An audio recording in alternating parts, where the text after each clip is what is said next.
Now comes the mechanism of respiration. इसमें आपको बताया कि पूरा प्रॉपर मैकेनिज़्म क्या होता है जिसके ज़रिए ग्लूकोज टूट के एनर्जी प्रोड्यूस करता है। पूरा मैकेनिज़्म कैसे होता है, ठीक है, कितनी इसमें स्टेजेस होती हैं और क्या क्या होता है, ठीक है। The process of respiration involves complex series of reaction. इसमें बड़े कम्प्लेक्स रिएक्शंस हो रहे होते हैं, बड़े मुश्किल से बड़े लंबे चौड़े से रिएक्शंस हो रहे होते हैं, ठीक है। For the study of all reactions of glucose oxidation we will go into the mechanism of aerobic respiration. तो हम एरोबिक रेस्पिरेशन को देखते हैं कि उसमें ग्लूकोज की ऑक्सीडेशन किस तरह हो रही है, यानी ग्लूकोज में मौजूद कार्बन हाइड्रोजन बॉन्ड्स किस तरह टूट रहे हैं, ठीक है। Aerobic respiration is a continuous process.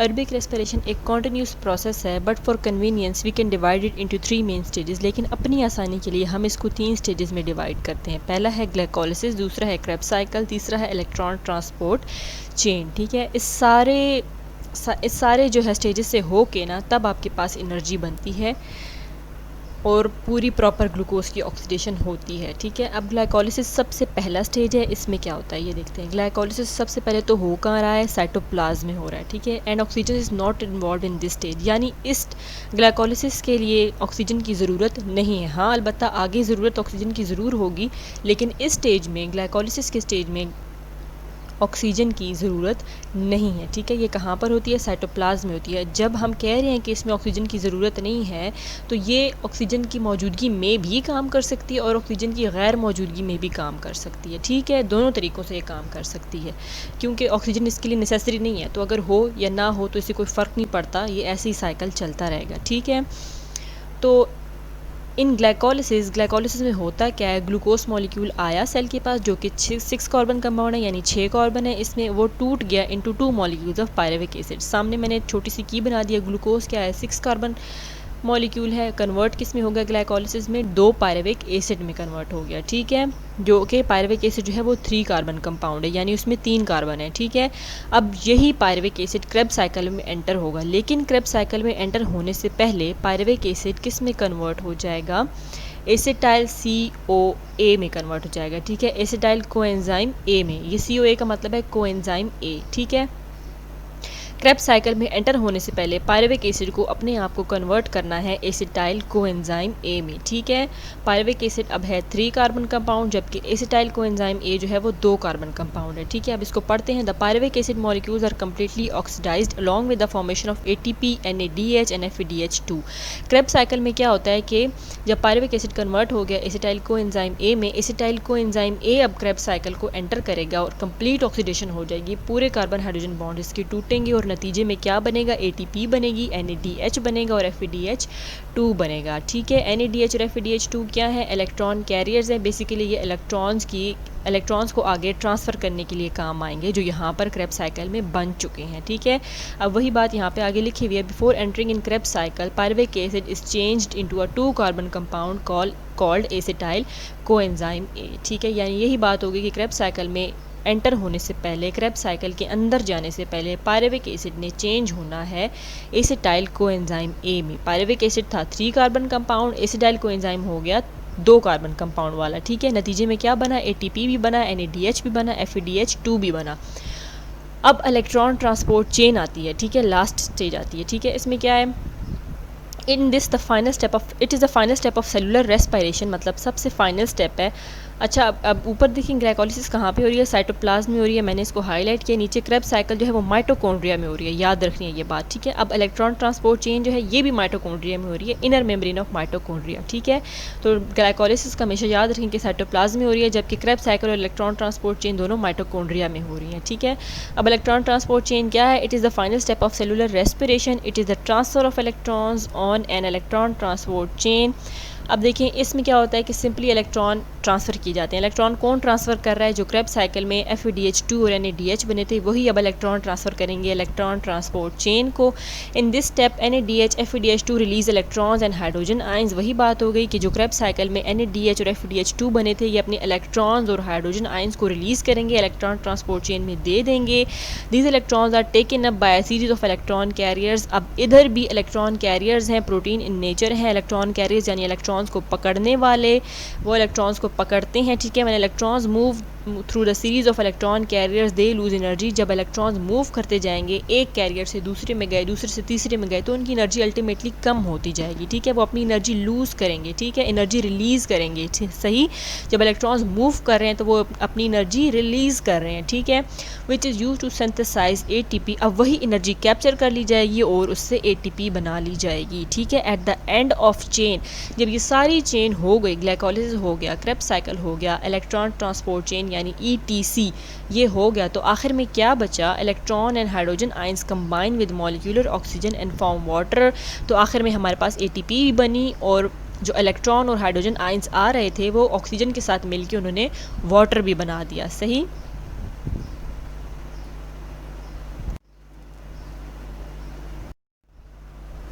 Why it is incorrect to say that the energy releasing step of respiration is electron transport chain। अब ये पूछ रहे हैं कि ऐसा कहना क्यों गलत होगा कि एनर्जी रिलीजिंग स्टेप जो है वो इलेक्ट्रॉन ट्रांसपोर्ट चेन है।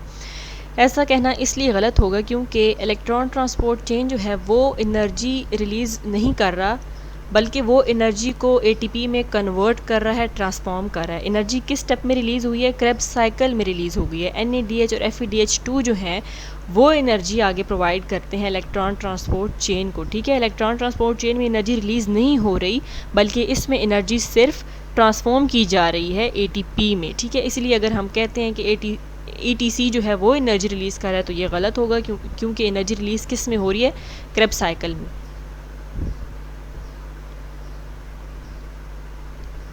अब नीचे आपको छोटा सा ये साइकिल दिया, वैसे देखिए ग्लाइकोलिसिस में बताया हुआ है सबसे पहले ग्लूकोस है, ठीक है। ग्लूकोस से स्टार्ट हुआ ग्लाइकोलिसिस, इसमें ADP एंटर हुआ, NAD पॉजिटिव एंटर हुआ, ग्लूकोस किस में कन्वर्ट हो गया? 2-पायरुविक एसिड में कन्वर्ट हो गया। साथ वो जो ADP और NAD ऐड हुए थे, देखें आगे ADP कन्वर्ट हो गया है ATP में और NAD पॉजिटिव की जो है रिड्यूस हो चुका है NADH में, ठीक है। अब सेकेंड स्टेप में जाएँ क्रेब्स साइकिल में, यहाँ पर पायरुविक एसिड के साथ एरोहेड लगा हुआ है कोएंजाइम A का, यानी पायरुविक एसिड में कोएंजाइम A की एडिशन हुई तो वो किस में कन्वर्ट हो गया? एसिटाइल कोएंजाइम A में कन्वर्ट हो गया, ठीक है। एसिटाइल कोएंजाइम A ने क्रेब्स साइकिल को एंटर कर लिया।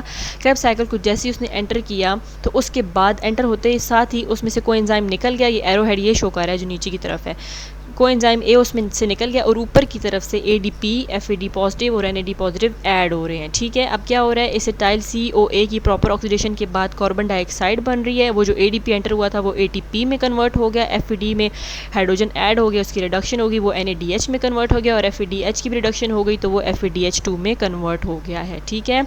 अब NADH और FADH2 जो हैं अब वो डायरेक्टली इन्वॉल्व हो जाएंगे इलेक्ट्रॉन ट्रांसपोर्ट चेन में, ठीक है। अब वहीं से क्रेब्स साइकिल में जो NADH और FADH2 बने हैं वो डायरेक्ट आ जाएंगे इलेक्ट्रॉन ट्रांसपोर्ट चेन में। इलेक्ट्रॉन ट्रांसपोर्ट चेन में ऐड होने के बाद यहाँ पे देखिए ऑक्सीजन की एडिशन हो रही है। ऑक्सीजन की एडिशन होने के बाद NADH और FADH2 यहाँ पे जो इलेक्ट्रॉन्स रिलीज़ करेंगे, हाइड्रोजन आइंस रिलीज़ करेंगे, वो हाइड्रोजन आइंस और इलेक्ट्रॉन्स ऑक्सीजन के साथ मिलकर पहला तो वाटर बना रहे हैं, ATP भी इसमें रिलीज़ हो रही है। दूसरा देखें अब NADH से हाइड्रोजन रिमूव हो चुका है, NAD पॉजिटिव और FAD से भी हाइड्रोजन रिमूव हो चुका है तो ये FAD पॉजिटिव बन चुका है। यहाँ पे आके साइकिल एंड हो जाता है और हमारे पास फाइनल प्रोडक्ट जो हमें चाहिए थे वो यही था कि वाटर और ATP यानी पानी और एनर्जी बन रहा है, वो यहाँ पर ऊपर से बनता आया और एंड तक भी proper energy, maximum amount of energy release हो गई है in the presence of oxygen.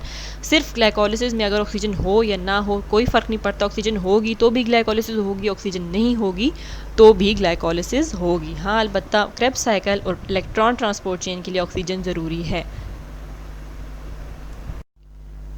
Now the topic is energy budget of respiration. Each NADH produces 3 ATP in the electron transport chain. अब देखें जो क्रेब्स साइकिल में FADH2 और NADH बने थे, ठीक है, उन्होंने कहाँ जाना था? इलेक्ट्रॉन ट्रांसपोर्ट चेन में वो एंटर करते हैं। अब वहाँ जाके यहाँ ये जो NADH और FADH2 हैं ये कन्वर्ट हो जाएंगे किस में? ATPs में। तो अब वो किस तरह कन्वर्ट हो रहे हैं और वो एक NADH से कितने ATP बनते हैं और एक FADH2 से कितने ATP बनते हैं, ये सारी बात इसमें की गई है।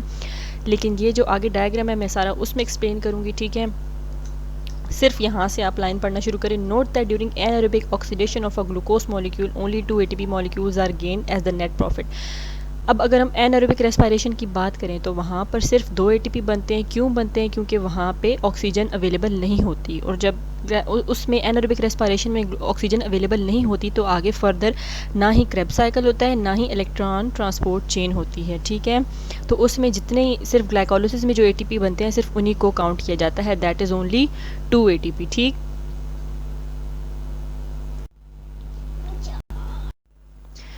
ओके जी, here is the energy chart of respiration, यानी टोटल कितने एटीपीज बनते हैं, तो टोटल कितनी एनर्जी बनती है। तो पहले इस चीज़ को देखते हैं, स्टार्टिंग विद ग्लाइकोलिसिस।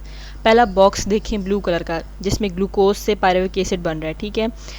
ग्लूकोज से पायरुविक एसिड जब बन रहा है तो साथ ही 2 एटीपी आपको दिखाए गए हैं, ठीक है। तो ये तो डायरेक्ट 2 एटीपी इसमें बन रहे हैं, ठीक है। जब इस पूरे ग्लाइकोलिसिस के प्रोसेस में 2 एटीपी आप देख लें, net gain of ATP is 2 ATP, ठीक है। ये एरो हेड बिल्कुल नीचे आ रहा है। दूसरा, इसके बिल्कुल साथ देखें 2 NADH का भी एक एरो दिया गया, यानी इसमें 2 NADH बनते हैं। अब ऊपर की को देखें, एक NADH 3 एटीपी बनाता है, ठीक है।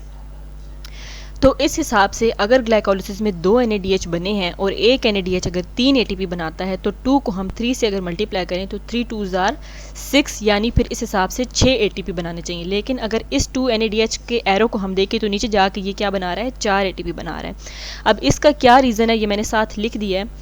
देखें, जैसे आपको पता है कि एज 1 NADH प्रोड्यूसेस 3 ATP, एक NADH 3 ATP बना रहा है, सो 2 NADH विल प्रोड्यूस 6 ATP। तो 2 NADH 6 ATP बनाएंगे, मगर 4 किस तरह बनते हैं, 4 इस तरह बनते हैं कि उन 6 में से 2 ATP यूटिलाइज कर लिए जाते हैं ताकि NADH को माइटोकॉन्ड्रिया में ट्रांसफ़र किया जा सके। इस NADH को माइटोकॉन्ड्रिया में भेजना है, इसके लिए भी तो एनर्जी चाहिए, तो इसके लिए वो एनर्जी इसी के बनाए हुए ATPs में से यूज़ कर ली जाएगी और इसको माइटोकॉन्ड्रिया में भेजा जाएगा, ठीक है।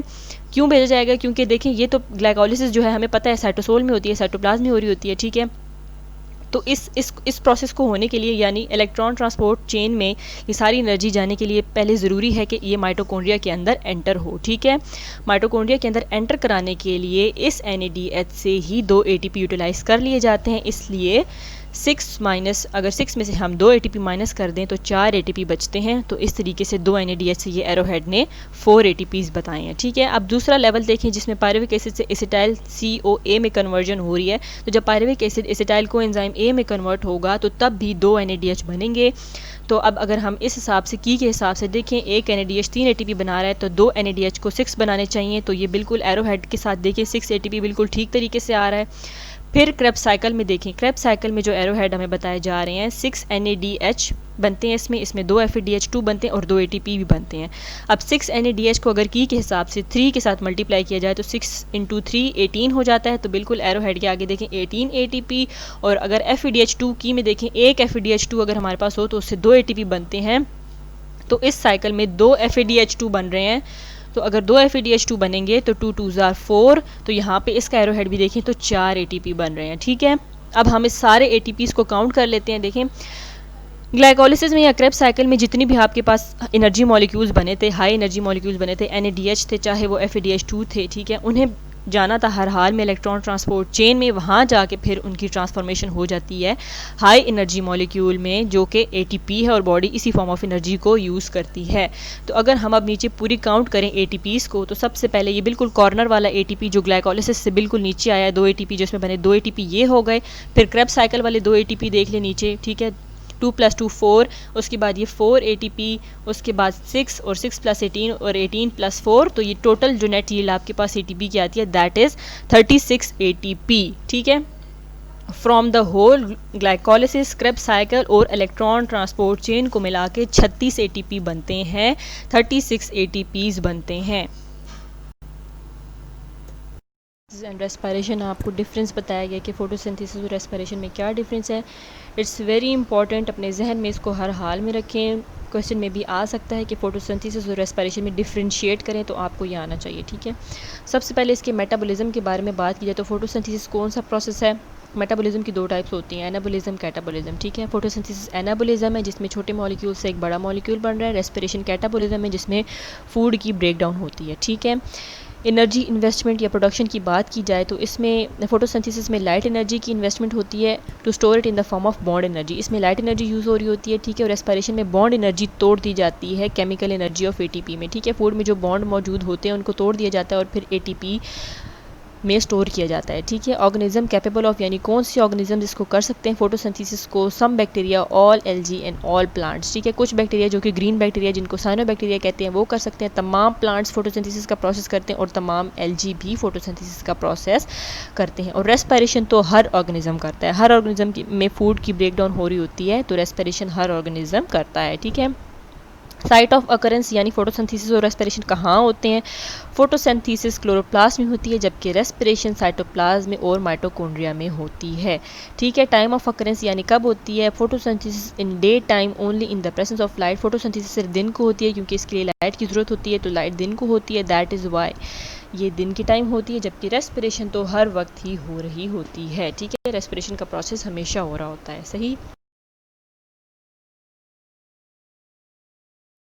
नाउ जी आपका एक और टेबल है, difference between aerobic and anaerobic respiration. अच्छा, तो अगर प्रेजेंस ऑफ ऑक्सीजन के लिहाज से बात की जाए तो एरोबिक रेस्पिरेशन में ऑक्सीजन प्रेजेंट होती है, येस। एनएरोबिक रेस्पिरेशन में ऑक्सीजन प्रेजेंट नहीं होती, यानी नो, ठीक है। Number of ATP as net profit, final products इसमें क्या बनते हैं? अच्छा, पहले एटीपी की बात करते हैं। देखिए, एरोबिक रेस्पिरेशन में 36 एटीपी बनते हैं और एनएरोबिक रेस्पिरेशन में सिर्फ 2 एटीपी बनते हैं, ठीक है। फाइनल प्रोडक्ट्स क्या होते हैं? एरोबिक रेस्पिरेशन में कार्बन डाइऑक्साइड और हाइड्रोजन वाटर, और एनएरोबिक रेस्पिरेशन में लैक्टिक एसिड या तो अल्कोहल और कार्बन डाइऑक्साइड, ठीक है। साइट ऑफ अकरेंस यानी कहाँ कहाँ होती है? एरोबिक रेस्पिरेशन के तो स्टेप्स है ना, जिसमें ग्लाइकोलिसिस आ जाता है, क्रेब्स साइकिल आ जाता है, इलेक्ट्रॉन ट्रांसपोर्ट चेन आ जाता है। तो ग्लाइकोलिसिस साइटोप्लाज्म में हो रही है, क्रेब्स साइकिल और इलेक्ट्रॉन ट्रांसपोर्ट चेन माइटोकॉन्ड्रिया में होते हैं, ठीक है। जबकि एनारोबिक रेस्पिरेशन हमेशा साइटोप्लाज्म में होती है। इंपॉर्टेंस इसकी क्या है? एरोबिक रेस्पिरेशन की major source of energy for most organism, यानी सबसे ज़्यादा सोर्स ऑफ एनर्जी जो है वो एरोबिक रेस्पिरेशन है, यानी जो ऑक्सीजन की प्रेजेंस में रेस्पिरेशन होती है, फूड की ब्रेक डाउन होती है, that is the major source of energy for most organism, क्योंकि इसमें सारे के सारे बॉन्ड्स जो होते हैं वो टूट जाते हैं और maximum amount of energy release होती है, ठीक है। जबकि anaerobic respiration source of energy for anaerobic organism, यानी उन ऑर्गेनिज्म के लिए सोर्स ऑफ एनर्जी है जो एनएरोबिक होते हैं, जैसे कि फंजाई और bacteria. Source of energy for aerobic organism in short supply of oxygen. अब उन ऑर्गेनिज्म के लिए भी ये सोर्स ऑफ एनर्जी है जिनके पास ऑक्सीजन की कमी हो जाती है, ठीक है। जैसे कि मैंने आपको स्केलेटल मसल की एग्जांपल दी थी, ठीक है। सोर्स ऑफ मैनी प्रोडक्ट्स, यानी इसमें अल्कोहल भी बनता है चीज़। अब एनारोबिक रेस्पिरेशन में वही फर्मेंटेशन वाली बात आ जाती है, जिस तरह बैक्टीरिया चीज़ भी बनाते हैं, योगर्ट भी बनाते हैं, वाइन्स भी बनाते हैं, ठीक है। डिफरेंट बेकिंग में भी यूज़ होते हैं, तो ये इसका फ़ायदा है, ठीक है, ये इसकी इंपॉर्टेंस है।